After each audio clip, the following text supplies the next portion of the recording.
Jadi para sahabat catatan fikih semuanya, dalam hal kita mempelajari ilmu pengetahuan, apapun ilmunya, maka salah satu kunci dalam mendapatkan ilmu yaitu dengan bertanya.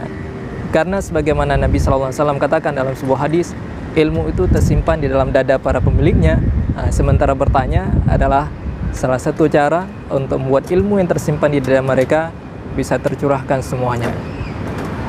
Jadi ngomong-ngomong mengenai nama halnya bertanya, dalam bertanya pun juga ada etika-etikanya.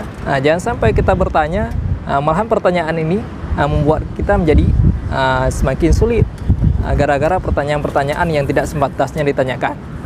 Sebagai contoh, pada masa Bani Israel, pernah suatu ketika ada seorang pemuda yang mati terbunuh. Lalu oleh ahli keluarganya mereka bertanya pada Nabi Musa alaihissalam untuk memecahkan kasus pembunuhan ini. Lalu oleh Nabi Musa merintahkan mereka untuk menyembelih seekor sapi. Lantas kemudian para ahli waris ini bertanya pada Nabi Musa alaihissalam sebagaimana yang diabadikan dalam Al-Quranul Karim, qalu du'u lana rabbaka yubayyin lana. Mereka bertanya padamu mengenai ciri-ciri sapi yang hendak disembelih. Yang pertama mereka bertanya bagaimana bentuk sapinya, apakah tua ataupun muda. Kemudian mereka bertanya bagaimana warnanya. Lalu mereka bertanya apakah ia pernah dipakai untuk membajak. Kemudian mereka bertanya dipelihara di mana dan sebagainya.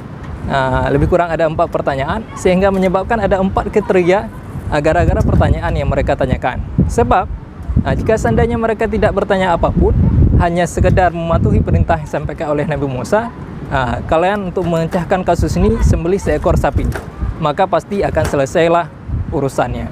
Tapi gara-gara pertanyaan konyol yang sampai sedetil-detil itu ditanyakan, sehingga menyebabkan semakin banyaklah kriteria-kriteria sehingga memperberat diri sendiri. Jadi oleh karena itu para sahabat yang mulia, kita dalam hal bertanya jangan sampai kita memberikan pertanyaan-pertanyaan yang malah akan menyebabkan kita sendiri menjadi kesulitan dan kerepotan sendiri.